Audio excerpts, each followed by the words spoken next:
AKB, thank you so much for joining me. So I'm trying to pick up on a edit that's appeared in Business Standard, which looked at employment levels. It uses the latest annual periodic labor force survey, PLFS data, and says that India is witnessing a consistent increase in self-employment or in the number of people being self-employed. And that figure is at about 57% of workers who are in the status of being self-employed, which is higher than previous years. So could you tell us what this exactly means? Well, the survey is quite clear that it categorizes employment categories into broadly four groups. One is self-employment, second one is self-employment among women and casual labor, and then salaried wages, wage earners. Now, if you see the share of self-employment, and if you look at 2017-18, which is the pre-COVID year, or even if you take the 2018-19, or even if you take 2019-20, the self-employment levels were around 52 to 53%. And if you look at the COVID years, the self-employment levels are actually rising. The first year of the COVID of 2020-21, it went up to 55.6. Then the following year, it went up to 55.8. And 22-23, post-COVID year, you actually see a sharper rise to 57.3%. Now, this clearly shows that even while the economy is getting formalized, formal jobs are not growing. So this is certainly a cause for concern, because at the same period, you take the regular salaried wage earners, their share is actually dropping from around 23 or 24% in the pre-COVID years to 21% in 2022-23, which is last year. So what you are seeing is that while the overall labor force participation, the women participation in workforce, they are all rising, but the nature of their participation has seen a dramatic change, which raises many questions that why is it that the corporate sector or the organized sector, which is doing quite well from the income side, from the production side, if you see the corporate sector results, they're doing quite well. And yet, the organized sector employment, the salaried wage earners, their number is declining. So this is a dichotomy, and this is also a reflection of how the organized sector probably has cut short and has reduced its employment levels, while probably it is also a reflection of the rise of the gig economy, where most jobs are not really regular wage earning jobs, but actually contractual jobs, which will be captured in self-employment categories, and it will not be captured in a wage earning category. So it's a clear sign that which direction the economy is moving as we come out of COVID. Right. And I'm sure the fact that the IT sector is also now shrinking, and the latest quarter numbers on total employment levels, which are obviously down, is going to contribute to this.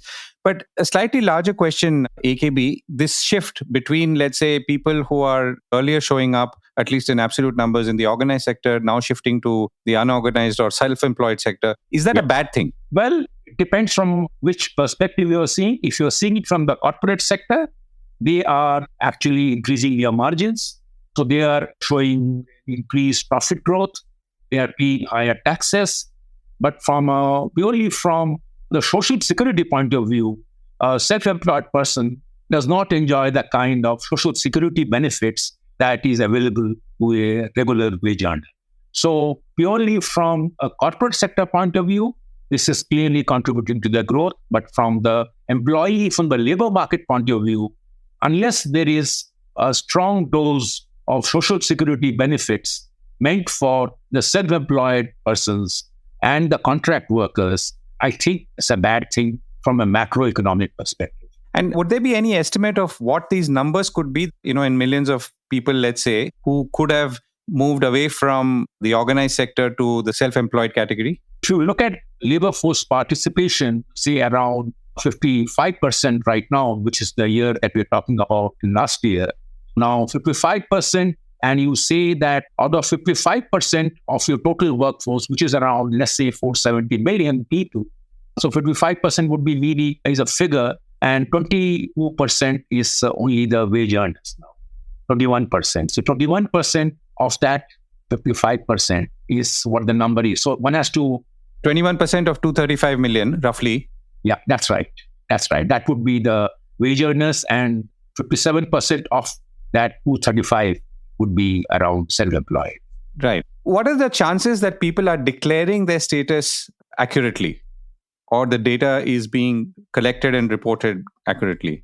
This data that we talked about, that the self-employment levels is 57%, is the data derived from what is called the usual status, which means that you are asked that in the last 1 year, were you employed and how were you employed, how many days in the year were you employed. So this is the data from usual status.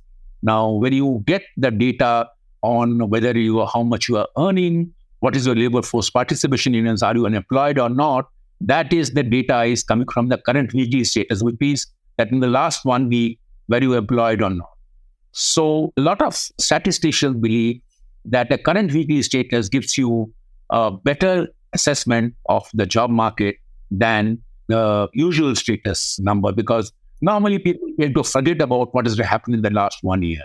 So that caveat must be introduced, that the self-employment numbers or the salaried wage numbers is a number that is derived from the usual status survey, not from the current weekly status survey. So that caveat must be introduced in this assessment.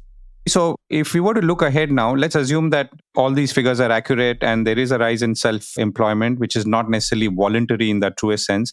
What would be your policy prescription or thought, apart from the social security net, which you already touched upon? I think the policy should try to evaluate how well the contractual labor market is responding to the demand-supply situation.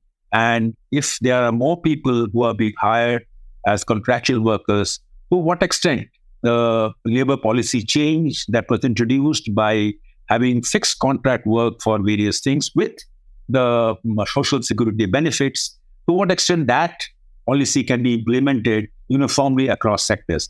Because the government does have a policy on fixed contract workers, and the government did announce that fixed contract workers should also get social security benefits, but in its actual implementation, one has not seen that policy being implemented as well as it should have been. So I think that is a clear response from a policy point of view, that by all means, if there is a gradual change from salaried wage earners to self-employed who are mostly on contract workers or who are part of the gig economy, how do you bring them under the social security net that they truly deserve? AKB, thank you so much for joining me.